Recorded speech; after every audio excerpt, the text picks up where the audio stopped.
Salam Malaysia Madani dan tentunya kita bersama lagi dalam program Ruang Bicara yang kami bawakan kepada anda di Bernama TV dan sudah pastilah hari ini juga kita memilih satu lagi topik yang cukup relevan dan cukup penting sebenarnya untuk kita sembang-sembang bersama dengan dua tetamu yang cukup istimewa yang sudah pun berada di studio Ruang Bicara ini bersama dengan saya.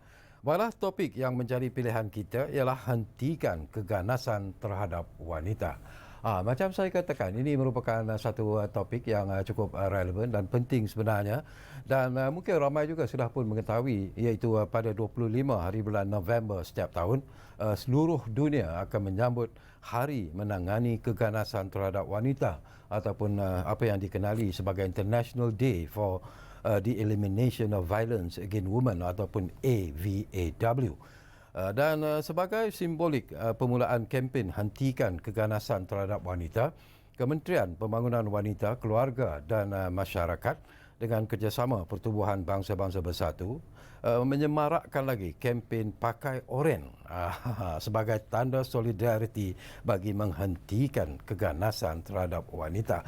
Dan ini merupakan sesuatu yang cukup penting sebenarnya, tetapi sebelum itu izinkan saya seperti biasalah memperkenalkan dua tetamu yang sudah pun berada bersama saya, dua tetamu yang sebenarnya sudah pun biasa berada bersama kita di program Ruang Bicara ini. Jadi selamat datang semula kepada yang berbahagia Dr. Wan Nur Ibtizam Wan Ismail yang merupakan Ketua Pengarah di Jabatan Pembangunan Wanita. Jadi Dr. Wan, apa khabar?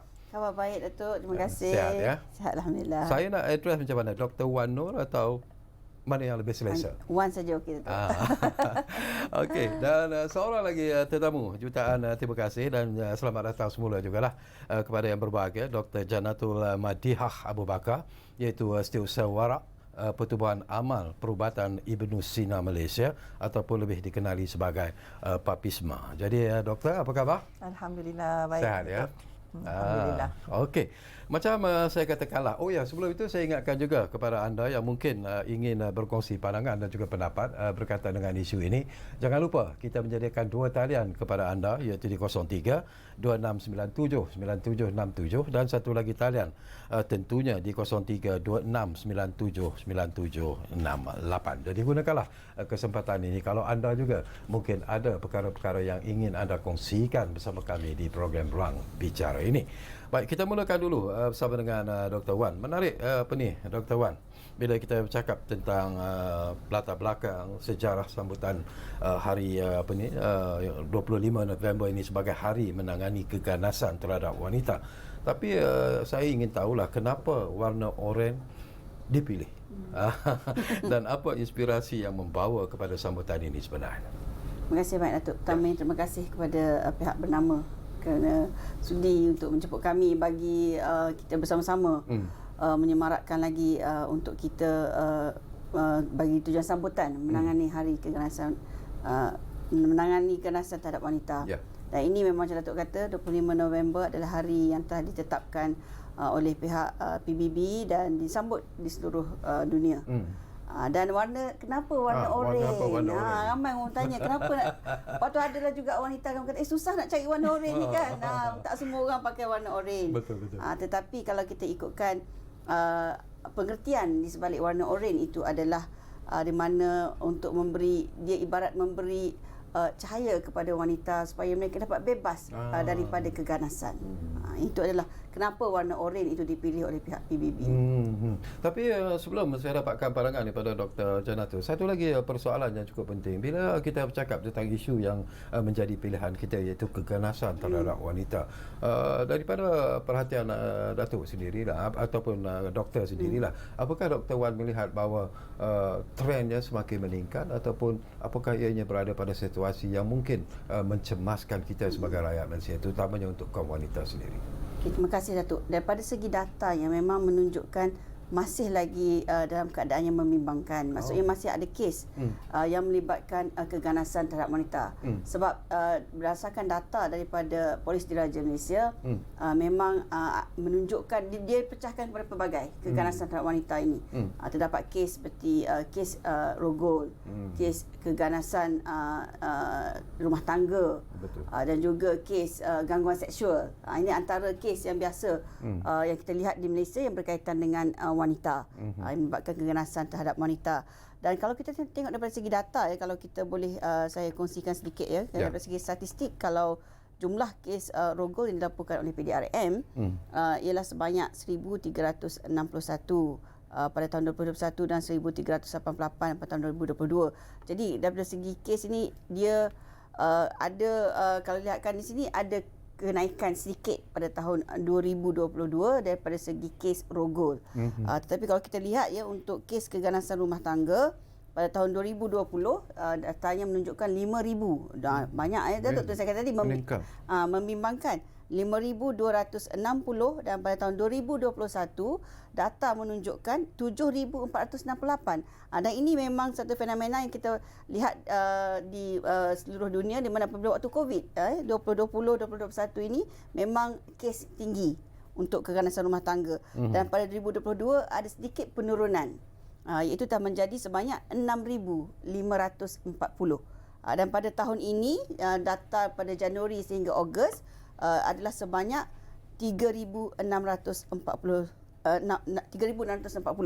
Jadi kita harapkanlah akan trend penurunan itu semakin berlakulah supaya tidak ada lagi peningkatan dalam kes keganasan rumah tangga. Okey, alhamdulillah. Baik, saya nak dapatkan pandangan Dr. Janatul, tapi sebelum itu saya diberitahu bahawa nombor talian yang kami berikan kepada anda tadi sudah pun bertukar sebenarnya. Jadi cuba kita lihat sekarang ini nombor yang sepatutnya anda panggil bagi membolehkan anda berkongsi pandangan dan juga pendapat, iaitu di 03 26 04 0155. Itu dia. Dan satu lagi talian juga tertera di kaca TV anda sekarang. Jadi gunakanlah kesempatan yang kami sediakan kepada anda ini untuk membolehkan anda berkongsi pandangan dan juga pendapat berkaitan dengan topik yang menjadi pilihan kita, iaitu hentikan keganasan terhadap wanita. Baik, mungkin Dr. Janatul, buat permulaan inilah ramai yang suruh saya bertanya sebenarnya. Bila kita bercakap tentang Pertubuhan Amal Perubatan Ibnu Sina Malaysia ataupun PAPISMA itu sendiri, apa fungsi dan peranan PAPISMA sebenarnya? Terima kasih Datuk, dan terima kasih juga Dr. Wan kerana menjemput kami sebagai wakil NGO di sini. Pertubuhan Amal Perubatan Ibnu Sina Malaysia ataupun PAPISMA merupakan salah sebuah NGO perubatan, di mana di dalamnya terdiri daripada pakar-pakar perubatan, pegawai perubatan daripada yang baru lepas grad sampailah ke pakar-pakar, termasuk juga pegawai-pegawai bukan perubatan tapi dalam bidang perubatan, bidang kesihatan seperti pegawai pergigian, allied health seperti speech therapist, optometrist pun ada, occupational therapist. So ada banyak pelbagai bidang di situ yang kami sama-sama bekerjasama untuk memberikan khidmat kepada masyarakat melalui NGO. Okey. Dan bila warak pula jawatankuasa wanita, remaja dan anak-anak, apa pula peranan ini? Exco Warak merupakan salah satu exco dalam PAPISMA. Kerana PAPISMA, pertubuhan PAPISMA itu kira yang general lah. So Warak tu adalah salah satu exco yang mana kami fokus kepada wanita, remaja dan kanak-kanak.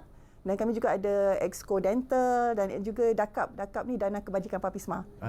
Jadi kita bekerja bersama-sama, tetapi ada bahagian yang fokus supaya kita punya AJK tu boleh membuat persediaan ataupun perancangan untuk Exco tersebut. Tapi kerja akan dilakukan bersama-sama. Menarik. Okey, kembali semula kepada Dr. Wan Nur lah. Bila kita lihat daripada apa yang disebut oleh Dr. Wan tadi lah, memang bila kita bercakap tentang keganasan terhadap wanita itu, memang kita berada pada situasi yang agak ialah membimbangkan jugalah. Dan kalau boleh kita ingin melihat bahawa keganasan terhadap wanita itu dapat dikurangkan. Tetapi mungkin penting jugalah untuk kita ketahui apa peranan dan juga langkah-langkah yang dilakukan oleh Jabatan Pembangunan Wanita, termasuklah Kementerian Pembangunan Wanita, Keluarga dan Masyarakat sendiri dalam usaha untuk cuba mengatasi masalah ini ataupun melindungi wanita daripada menjadi mangsa keganasan ini.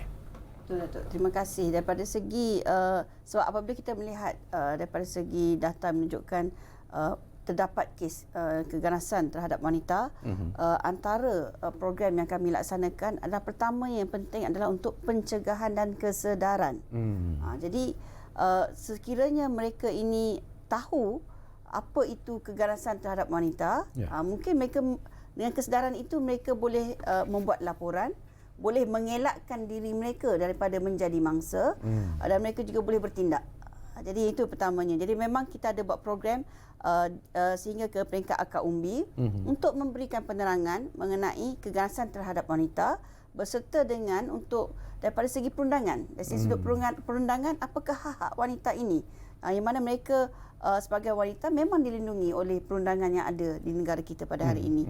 Jadi itu adalah antara usaha yang kita jalankan dan suka saya berkongsi dengan Datuk dan juga penonton rancangan Ruang Bicara pada hari ini. Memang pada tahun ini kita telah mengadakan Jerayawara advokasi anti gangguan seksual. Sebab kenapa anti gangguan seksual yang kita fokuskan pada tahun ini kerana pada tahun 2022 Akta Anti Gangguan Seksual telah diluluskan oleh Parlimen dan telah diwartakan. Jadi pada tahun ini kita telah membuat advokasi supaya orang sedar apa itu gangguan seksual yang merupakan salah satu jenis kesalahan daripada segi keganasan terhadap wanita.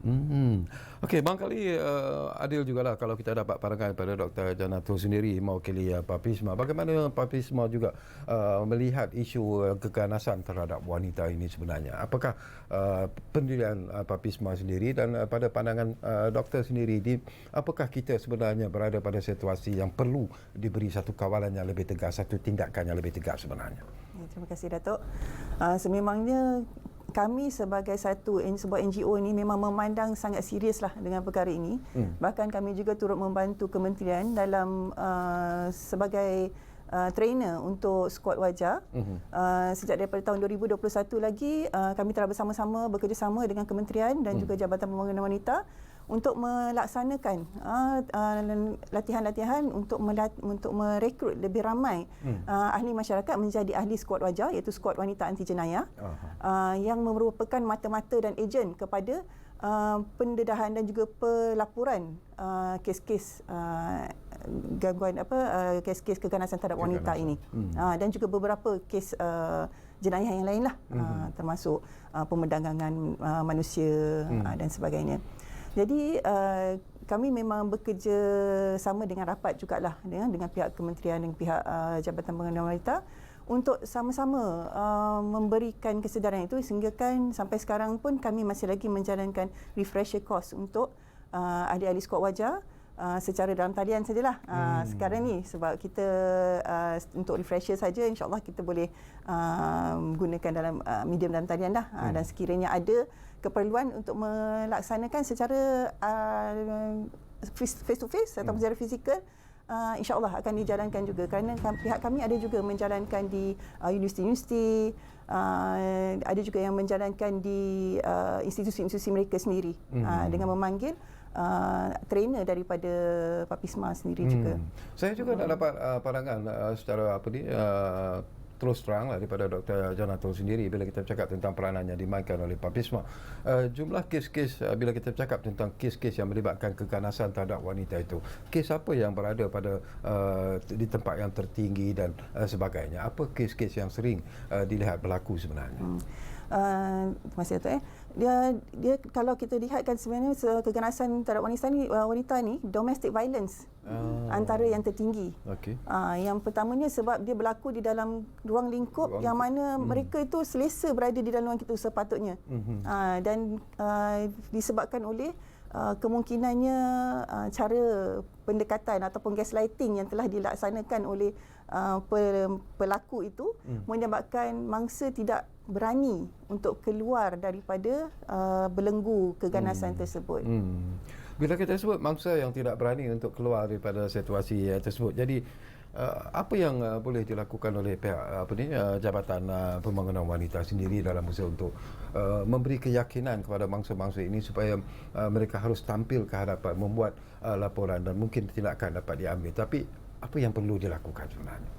Ya, sebenarnya itu yang tadi saya kata. Pertamanya kita perlu memberi keyakinan diri kepada wanita itu melalui sokongan, sistem sokongan yang ada.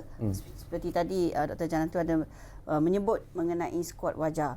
Itu adalah salah satu daripada segi pemerkasaan komuniti menerusi sukarelawan dalam komuniti. Jadi apabila mungkin dengan ada skuad wajah ini, mangsa mungkin boleh bercerita dan berkongsi masalah yang dihadapi. Dan daripada situ skuad Wajah boleh membantu mereka untuk mungkin untuk tampil membuat laporan polis dan juga untuk membawa mereka kepada sesi kaunseling. Dan ini adalah untuk memberi supaya wanita ini mempunyai semangat untuk mereka keluar daripada keadaan. Sebab dalam kes keganasan rumah tangga ini biasanya wanita ini dia fikir banyak untuk keluar daripada perkahwinan tersebut. Jadi banyak implikasi. Mungkin daripada segi kebergantungan, daripada segi kewangan kepada suami, dan juga mungkin juga mereka melihat daripada segi anak-anak mereka. Keluarga daripada dia merasakan kalau mereka keluar daripada perkahwinan tersebut, apa akan jadi kepada anak-anak? Apa impaknya kepada keluarga tersebut? Dan jadi melalui program yang kita lakukan adalah untuk supaya wanita ini sedar mereka mempunyai hak mereka, dan mereka ini boleh membuat laporan dan mengambil tindakan yang sewajarnya. Dan dengan adanya sokongan dalam komuniti itu, mereka mungkin itu memberikan semangat kepada mereka untuk membuat pilihan sama ada masih mahu kekal dalam keadaan yang tidak selamat ataupun mereka boleh berubah kepada satu kehidupan yang baru. Bila doktor sebut tentang membuat pilihan, ini pun sesuatu yang bukan mudah sebenarnya lah. Dan mungkin daripada pengalaman Dr. Janatul sendirilah bersama dengan Papisma sendiri, bagaimana nak meyakinkan mangsa-mangsa ini supaya mereka membuat laporan, supaya mereka jangan takut ataupun malu untuk membuat laporan dan tindakan-tindakan yang diambil selepas itu. Sejujurnya tidak mudah, Datuk, Doktor. Tidak mudah. Masing-masing bila mereka hendak bercerita, tapi bercerita sampai satu tahap di mana kita hendak membawa ke langkah yang seterusnya, mereka menarik diri.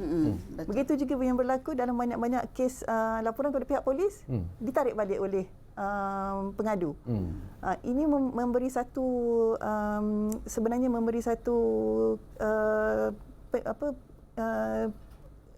kepada kita supaya benda ni kita kena dapatkan satu cara macam mana kita nak membuatkan mereka ini sedar bahawa perkara ini memang tidak boleh dibiarkan. The next step mungkin kematian berlaku kepada mereka. Betul. Ataupun patah riuk ataupun apa-apa kecederaan yang mungkin kekal berbanding dengan sekarang. Sebab kita tidak tahu sampai bila orang pelaku itu akan melakukannya secara ringan-ringan ataupun sedikit sahaja, lebam sahaja. Jadi perkara-perkara begitu bila dia bercerita, kita pun kata okey, jom kita pergi ke sini ke buat laporan polis dan sebagainya kan. Tapi bila sampai ke tahap tapi saya takutlah. Tapi nanti macam mana kalau dia dapat tahu? Sedangkan sebenarnya ada ruang-ruang yang mana kita dapat menyelamatkan mereka daripada gangguan pelaku itu sendiri. Daripada pengalaman Dr. Janatul sendiri bersama dengan Papisma, ada tak boleh kita kongsi tak kes-kes yang dilihat begitu serius sebenarnya ekoran daripada keganasan yang dilakukan terhadap wanita ini? Kes-kes macam mana yang mungkin ialah menyentuh hati dan perasaan doktor sendirilah? Baiklah, Datuk. Sebenarnya ada satu kes lah yang melibatkan ahli kumpulan kami jugalah. Dan ia menimbulkan kesan sebab kita tak pernah tahu pun dia mengalami masalah tersebut. Benda yang samalah. Maksudnya bila dibuat, si pelaku meminta maaf. Dan mengatakan masih menyayangi. Itu menyebabkan seseorang wanita itu begitu cair sekali. Dan mungkin tak sanggup untuk macam Dr. Wan cakap tadi kan, tak sanggup untuk meninggalkan keluarga mereka, perkahwinan mereka yang telah sekian lama, baru ataupun lamalah. Kadang-kadang tak sampai 5 tahun pun dah ada menunjukkan kes-kes tersebut, tetapi disebabkan oleh pujuk rayu daripada si pelaku. Jadi dan itulah berfikir tentang ahli keluarga, anak-anak dan sebagainya, menyebabkan perkara itu tidak diteruskan sehinggalah sampai satu tahap di mana enough is enough lah. Alhamdulillah dia tidak sampai mengakibatkan kecederaan yang kekal lah kepada mana-mana mangsa dan ahli keluarga lah. Tetapi dari segi emosi itu kita tidak pasti. Pastinya ada dalam hati mangsa dan anak-anak satu trauma di situ. Dan kita pun memang mangsa itu sendiri perlu menghadiri sesi kaunseling dan berjumpa dengan pakar psikiatri untuk melepaskan dan mendapatkan rawatan bagi masalah yang dihadapi beliau. Okey, kita akan sambung lagi. Banyak lagi persoalan sebenarnya yang ingin kita kongsikan. Tapi seperti biasalah, kita akan berehat dulu buat seketika, dan kepada anda, jangan ke mana-mana. Kembali semula sebentar saja lagi bersama kami di Ruang Bicara yang kami bawakan kepada anda tentunya di Bernama TV. Kita jumpa lagi selepas kita berehat buat seketika.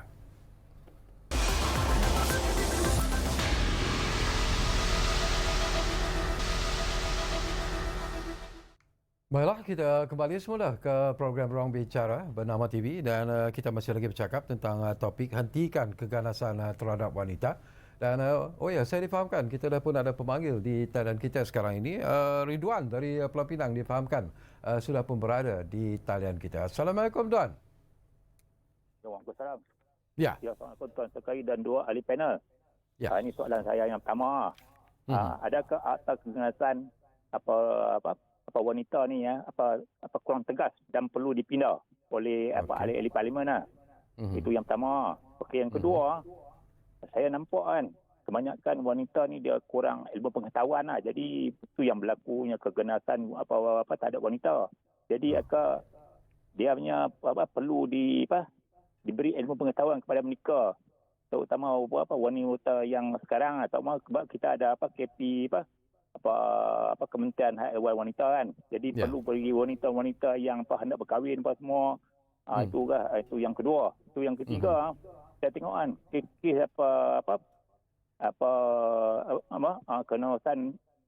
keganasan terhadap wanita ni meningkat sejak PKP, dan ianya meluas hingga sekarang. Bagaimana untuk mengatasinya? Minta ahli panel ulas dalam ni. Terima kasih. Okey, baik. Terima kasih banyak-banyak Ridwan dari Pulau Pinang. Menarik juga persoalan yang dibangkitkan oleh pemanggil kita. Yang lain-lain tu pun, kalau anda juga ada soalan-soalan, ada perkara-perkara yang ingin anda mendapat penjelasan daripada tetamu-tetamu kita, jadi gunakanlah kesempatan ini dan gunakanlah dua talian yang kami sediakan kepada anda. Baik, kita perlu Dr. Wan Nur Ibtizam untuk menjawab persoalan yang dibangkitkan oleh Ridwan dari Pulau Pinang tadi. Silakan. Ridwan, pertamanya saya seronok apabila Cik Ridwan yang bertanya, sebab lelaki yang bertanya mengenai isu keganasan terhadap wanita. Ini yang kita nak sebenarnya. Kalau hanya wanita sahaja yang mendari tentang isu keganasan terhadap wanita ni tak guna. Dia kena dua-dua bersama-sama. Jadi balik kepada soalan yang Cik Ridwan tanyakan tadi, yang pertama mengenai pindaan akta. Sebenarnya daripada segi perundangan di Malaysia ini, pelbagai akta yang ada untuk melindungi wanita.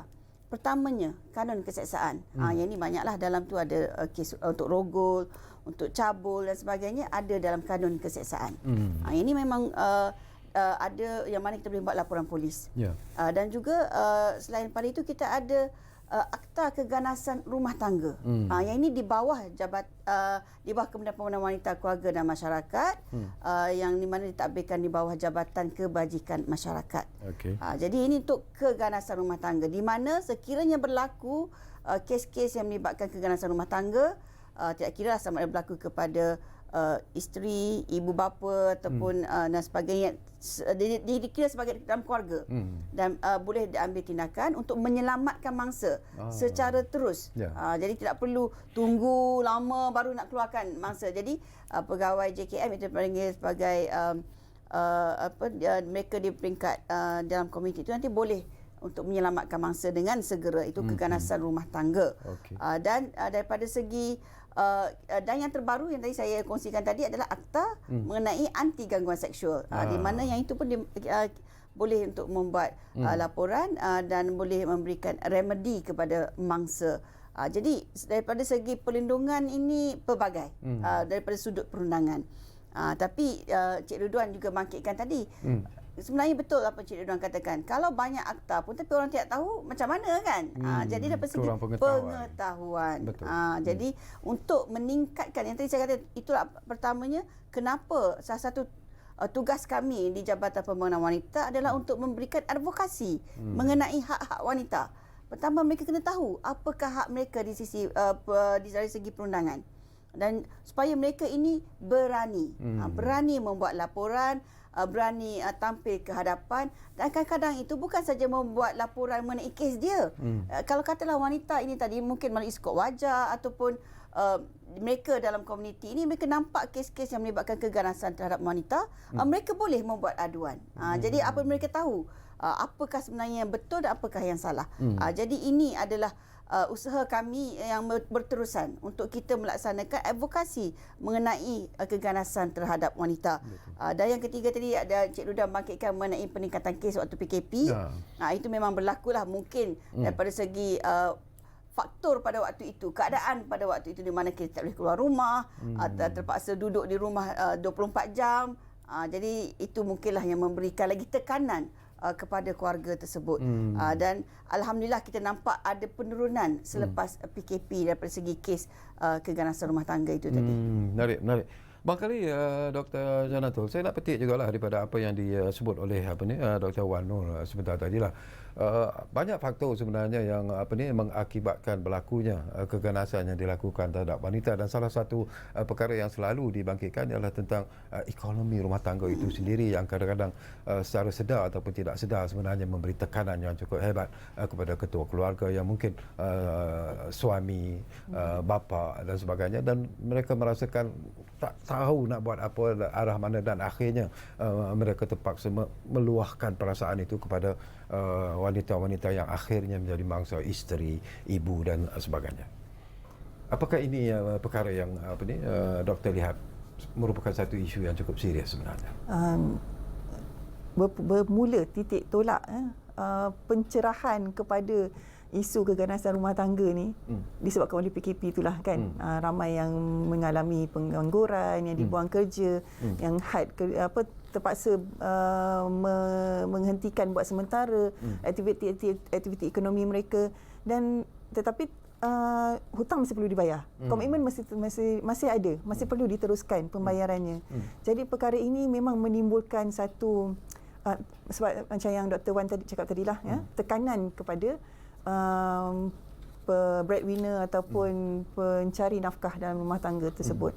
Walau bagaimanapun itu bukanlah kita kata alasan untuk naik tangan terhadap ahli keluarga. Sebenarnya kalau tidak salah saya, kerajaan memang dah ada banyak dalam pelbagai komuniti, pelbagai institusi yang menyediakan latihan-latihan ataupun skills building, seperti kelas-kelas ataupun macam mana cara belajar untuk mekanikal, menjadi mekanik, membetulkan kereta dan sebagainya. Ada kelas-kelas tersebut di kolej-kolej komuniti, ada dibuat pada waktu PKP itu secara dalam talian. Jadi selain daripada kita mengharapkan kita punya ekonomi yang sebelum ini, sumber ekonomi yang sebelum ini, kita sebenarnya sepatutnya lah bersedia untuk ada survival skill yang saya rasa memang agak kurang dalam kalangan masyarakat kita ni, terutama sekali bila dah ada satu kerja yang tetap. Jadi bila ada kerja tu tak mau pun buat kerja lain. Even kalau kadang-kadang dipujuk oleh isteri untuk carilah kerja lain, kata nanti kerja ni susah, nanti kerja ni itu, kerja ni ini, banyak semua alasan. Sedangkan yang isteri tu nak bekerja tak dibenarkan. Ada salah satu kes yang baru-baru ni, memang si isteri tu menyuruh, memujuk suaminya untuk bekerja, tapi diberi banyak alasan. Dan isteri tu nak berniaga, tak boleh pergi jauh, nak kena berniaga depan rumah, anak tak boleh hantar kat orang lain. Jadi kat mana dia nak dapatkan sumber ekonomi dia, sedangkan dia nak buat sesuatu yang dia mampu. Yang ni, perkara macam ini pun agak menyusahkan sebenarnya, dan kaum bapa ataupun kaum lelaki ni perlu ada minda yang lebih terbuka. Jangan kata ni nak keluar, nanti ada orang lain lah. Macam-macam perkara negatif yang difikirkan sebelum melangkah keluar pun daripada rumah itu sendiri. Sedangkan mereka, si isteri ni hanya untuk hendak berusaha untuk menaikkan taraf ekonomi masing-masing. Tapi itu tanda agaknya suami sayangkan isteri ke? Sayangkan isteri, tinggalkan ni, isteri nak tinggalkan pun susah kan. Dia tinggalkan isteri boleh pula. Isteri pun sekala perlu untuk meninggalkan suami untuk mendapatkan walaupun sebenarnya bukanlah tanggungjawab seorang isteri. Tapi kalau dia ada skill dan dia boleh bantu. Dan mungkin dengan cara skill ataupun kemahirannya itu lebih tinggi lagi yang dia boleh dapat berbanding dengan suami. Jadi suami bantulah jadi surah rumah. Okey, bila kita bercakap tentang kesedaran wanita dalam melindungi diri sendirilah, ini pun satu yang penting. Tapi saya tahu bahawa bukan mudah sebenarnya. Banyak cabaran yang terpaksa dilalui oleh jabatan, kementerian dan juga malah NGO macam BISMA sendiri pun dalam memperkasa kesedaran wanita. Jadi Wan Nur, apa yang perlu dilihat dalam isu ini sebenarnya? Pertamanya, kalau kita boleh lihat daripada sudut kefahaman masyarakat itu sendiri mengenai keganasan terhadap wanita. Sebab kadang-kadang mungkin pandangan masyarakat adalah untuk mengambil ringan mengenai isu keganasan terhadap wanita ini. Mungkin mereka merasakan, macam contoh, kalau kes keganasan rumah tangga, mungkin yang beranggapan itu adalah masalah rumah tangga. Tidak perlu tidak perlu campur tangan, tidak perlu kita buat laporan polis atau sebagainya, dan mereka mungkin menganggap itu adalah perlu diselesaikan dalam keluarga itu secara mereka sendiri. Jadi mungkin itu tidak cukup. Dan seharusnya mungkin tindakan yang lebih besar perlu diambil itu dengan kalau perlu laporan polis ataupun kita perlu mengeluarkan mangsa tersebut daripada keadaan yang mereka lalui. Dan itu adalah kenapa pentingnya untuk kita memberi kefahaman bukan sahaja kepada wanita. Tadi yang kita banyak juga sebut, banyak yang kita bagikan adalah pengetahuan kepada wanita supaya mereka itu pertama sendiri, orang kata mereka itu tahulah apa hak-hak mereka. Tetapi tidak cukup. Itu saya kata tadi, saya lebih seronok apabila kadang-kadang kita nampak lelaki juga memberi perhatian mengenai isu keganasan terhadap wanita ini. Sebab apabila dia berlaku, dia bukan saja berlaku hanya seorang sahaja, dia biasa akan melibatkan mesti ada pelaku dan mangsa. Jadi itu kenapa kita perlu tahu, dan saya suka juga berkongsilah di sini daripada segi datanya. Kalau kita lihat daripada segi laporan PBB ataupun United Nations, dia memang anggarkan di kes dalam dunia ini, hampir 1 daripada 3 wanita di dunia ini telah mengalami keganasan fizikal ataupun keganasan seksual sekurang-kurangnya sekali dalam hidup mereka. 1/3 ni besar number, kan Datuk, kalau kita lihat it's a big number. Jadi memang maksudnya keganasan terhadap wanita ini memang berlaku dalam masyarakat. Dan kalau kita lihat juga tadi, kita kebanyakannya hanya bercakap mengenai penderaan fizikal dan penderaan seksual. Itu yang biasa kita dengari. Tetapi tadi kalau kita lihat daripada kes yang Dr. Janato bawa tadi pun, ada juga daripada segi sudut penderaan kewangan. Kan, ataupun penderaan sosial, nak berniaga tak boleh berniaga jauh-jauh. Berniaga depan rumah, depan mata kan. Sedangkan kita nak menjana pendapatan mungkin perlu pergi mencari pasaran yang lebih besar dan sebagainya kan. Itu dah mungkin dari segi sudut penderaan sosial. Dari segi penderaan kewangan, kalau Datuk boleh ini dah jadi, kalau kita dalam masyarakat Malaysia hari ini kita katakan sebagai dual income. Maksudnya suami bekerja, isteri bekerja. Jadi kedua-duanya mempunyai pendapatan. Dari segi penderaan kewangan, mungkin di mana pendapatan isteri itu telah dikawal dan tidak boleh digunakan seperti mana yang seharusnya. Itu ada penderaan kewangan. Ataupun yang lagi satu ada penderaan psikologi dan emosi. Dia tak ada, dia tak pukul, dia tak buat, tak cubit, tak buat apa. Tetapi daripada segi emosinya, yang ini yang membuatkan isteri yang merasa amat tertekan. Jadi ini adalah pelbagai bentuk jenis keganasan terhadap wanita yang kita perlu tahu dan supaya kita boleh mengambil tindakan yang sebaik mungkin. Saya juga nak dapat pandangan Dr. Wan lah sebelum saya berkongsi bersama dengan Dr. Janato. Ini berkaitan dengan sambutan International Day for the Elimination of Violence Against Women ataupun EVAW tahun ini. Apa yang telah pun dirancang oleh Jabatan Pembangunan Wanita dan juga Kementerian Pembangunan Wanita, Keluarga dan Masyarakat. Untuk tahun ini, sebab kita memang sambut hari untuk sambutan Hari Menangani Keganasan Terhadap Wanita ini setiap tahun.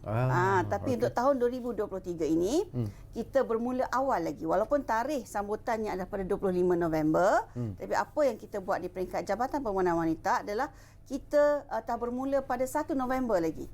Supaya kita boleh sama-sama meraihkan dan memberi penerangan ini dengan lebih luas lagi. Kalau kita sambut pada satu hari saja mungkin kurang berkesan sebab pendek, singkat waktunya. Tetapi kita bermula daripada 1 November dan kita telah membuat pelbagai program di seluruh negara. Di setiap negeri kita membuat program berkaitan dengan keganasan terhadap wanita di mana kita libatkan daripada pelbagai lapisan masyarakat. Macam saya kata tadi dah, kalau wanita saja mungkin kurang berkesan. Tapi kita juga libatkan kaum lelaki termasuk dalam bentuk keluarga sendiri. Macam mana mereka perlu memahami mengenai isu keganasan terhadap wanita ini. Dan kalau kita tengok juga sebenarnya memang kita boleh lihatlah bagaimana wanita ini apabila mereka tahu dan sedar dan mungkin inilah bagaimana cara untuk mereka mengelakkan daripada menjadi mangsa. Sesuatu yang penting dan menarik jugalah. Ini barangkali Dr. Janatul, pemerhatian doktor sendirilah.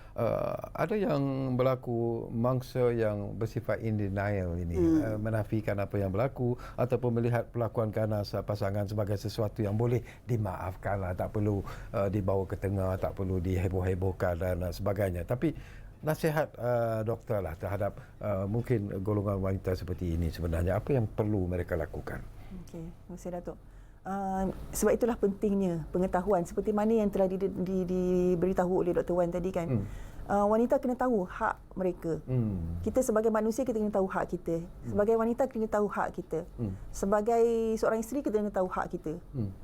Jadi sekiranya kita tahu hak kita untuk mendapatkan kasih sayang, untuk mendapatkan nafkah, tempat tinggal, untuk mendapatkan tidak dipukul sewenang-wenangnya, untuk salah satu yang macam Dr. Wan sebut tadi tentang psychological abuse, neglect itu ataupun tidak menghiraukan itu pun adalah salah satu abuse.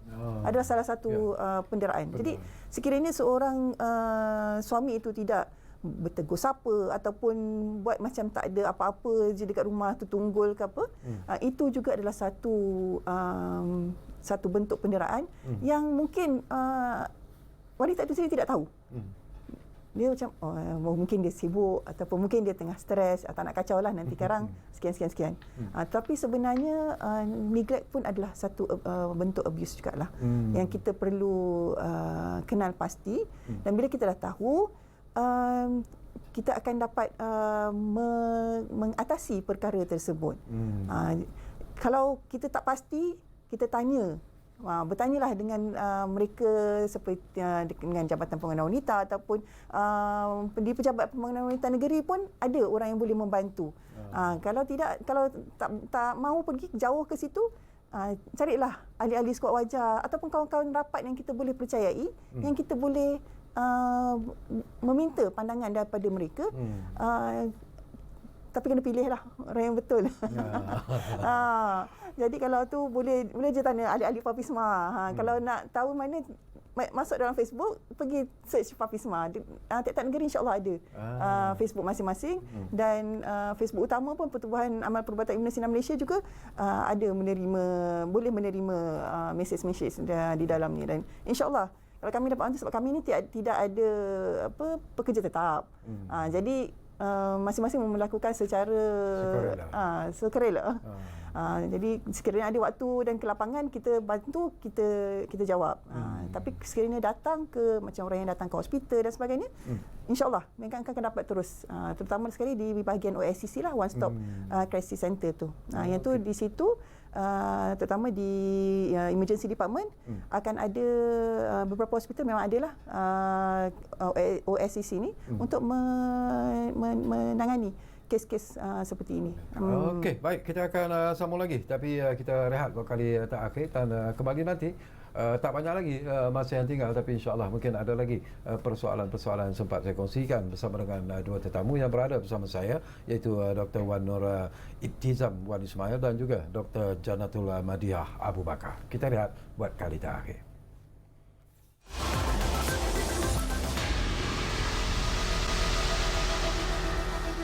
Baiklah, terima kasih banyak-banyak kalau anda masih lagi menumpukan perhatian bersama kami di program Ruang Bicara ini. Masih lagi bercakap tentang hentikan keganasan terhadap wanita.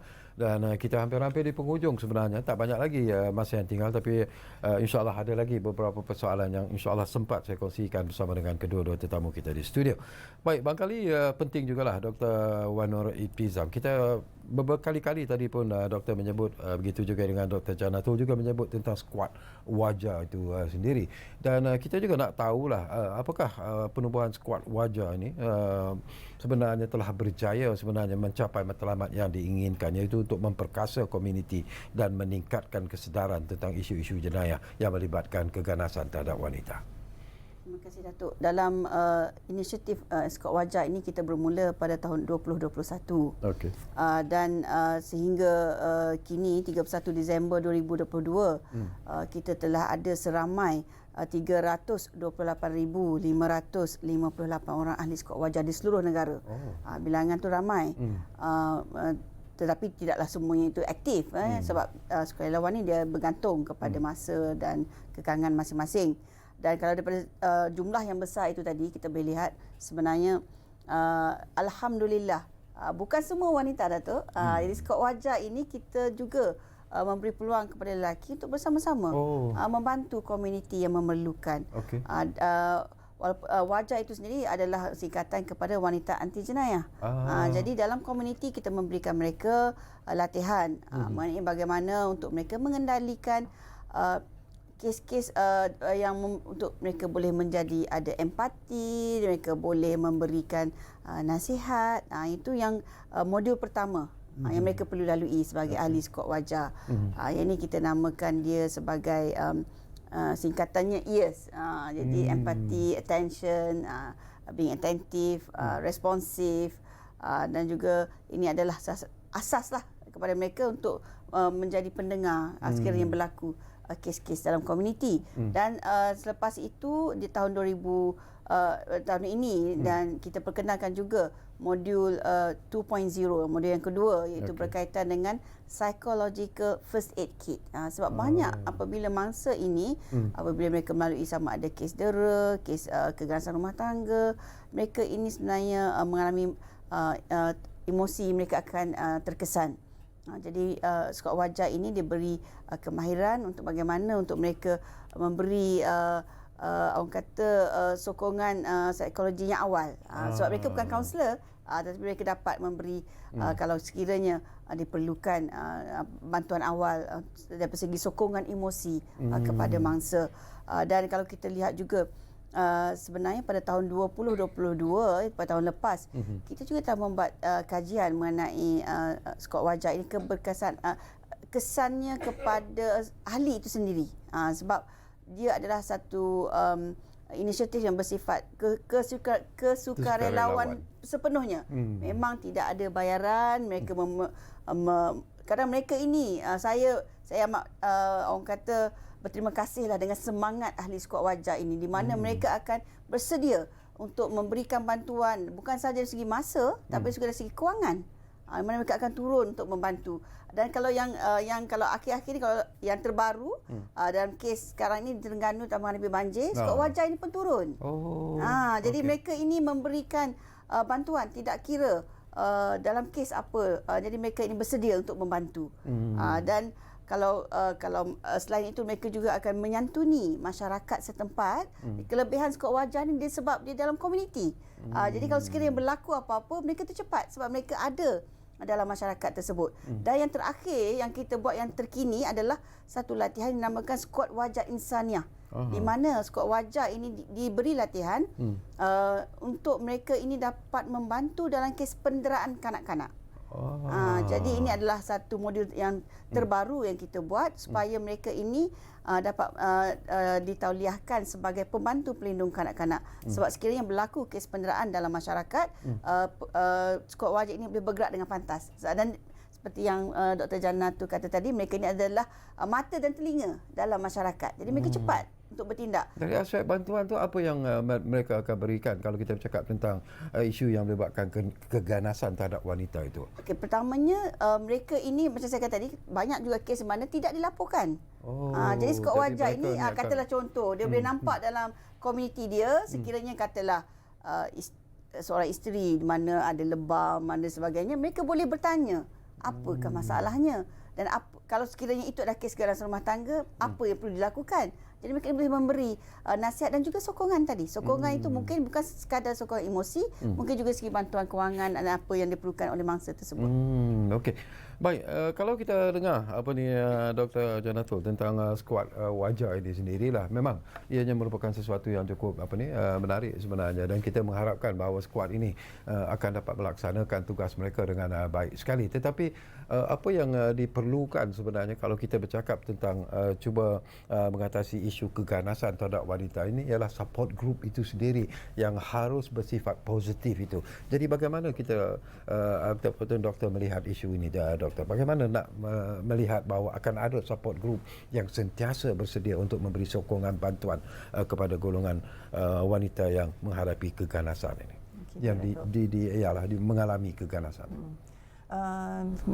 Sebenarnya untuk support group ini bukan saja wanita yang memerlukan support group, tetapi seperti yang Dr. Wan cakap tadi, lelaki pun ada mengalami keganasan rumah tangga, keganasan. Jadi support group untuk lelaki pun saya amat cadangkanlah untuk dibuat.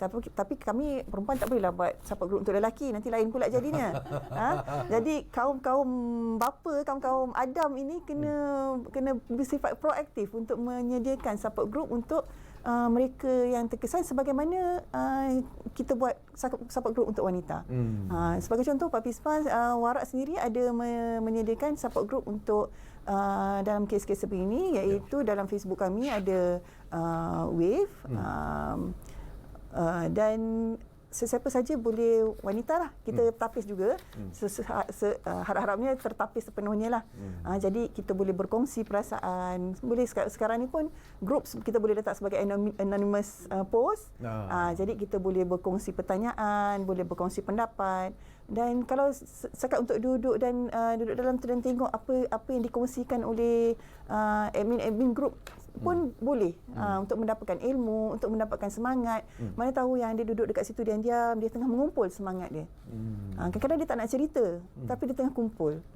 Diharapkan dengan support group sebegini dapat memberikan satu suntikan semangat kepada mereka yang nak pergi tak nak pergi, nak pergi tak nak pergi. Jadi bila nak pergi, nanti karang, so dia patah balik. Nanti karang tu yang payah tu. Jadi sekiranya ada support group untuk wanita ataupun lelaki, kita join. Yang mana-mana yang ada masalah rumah tangga, carilah support group yang sesuai. Jangan cari support group sembarangan. Kadang-kadang ada Facebook group itu dia cerita banyak masalah aja, tapi tidak ada jalan penyelesaian. Okey, kita di penghujung sebenarnya Dr. Wan Nur, tak banyak masa lagi yang tinggal, lebih kurang 2-3 minit saja lagi. Jadi saya beri ruang dan juga peluang kepada Dr. Wan Nur sendiri untuk menyatakan apa saja di penghujung program ini, terutamanya sempena dengan sambutan Hari Menangani Keganasan Terhadap Wanita yang akan disambut 25 November ini. Silakan. Terima kasih, Datuk. Saya juga ingin mengambil peluang ini untuk kita berkongsi bahawa sebenarnya kes keganasan terhadap wanita ini dia melangkaui bangsa, melangkaui tempat, melangkaui umur, dan ada juga maksudnya bukan yang kata kita sebenarnya ini tak berlaku kepada saya.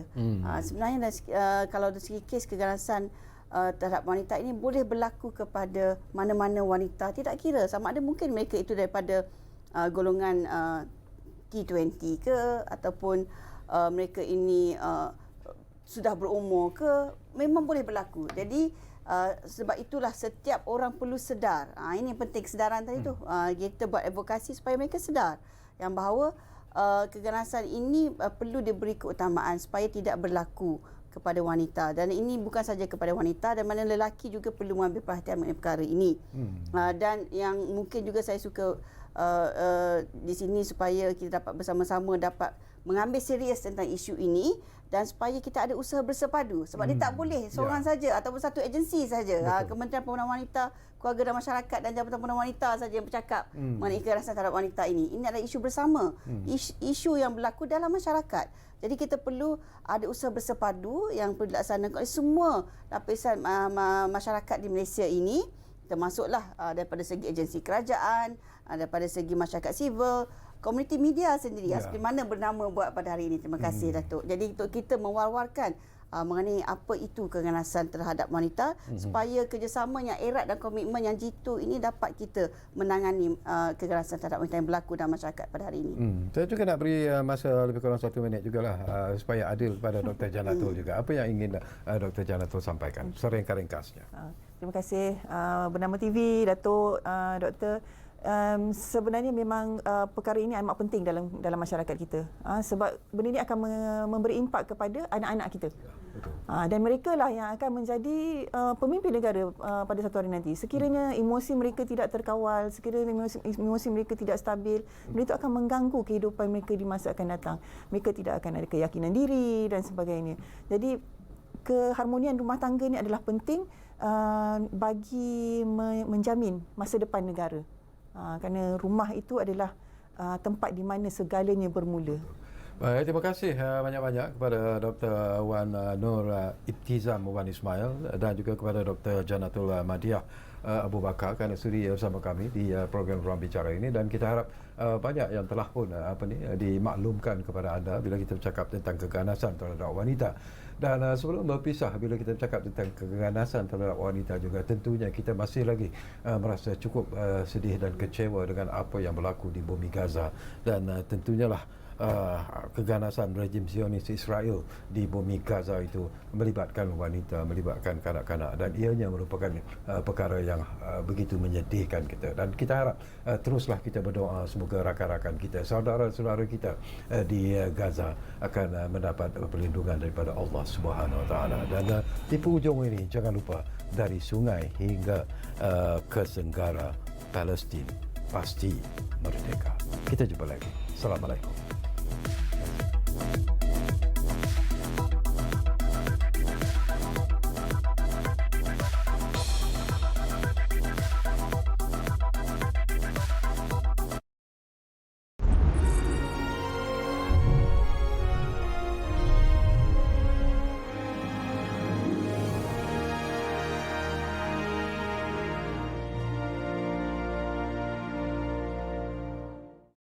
Siren amaran awal banjir ialah sistem pengesan kenaikan aras air secara automatik.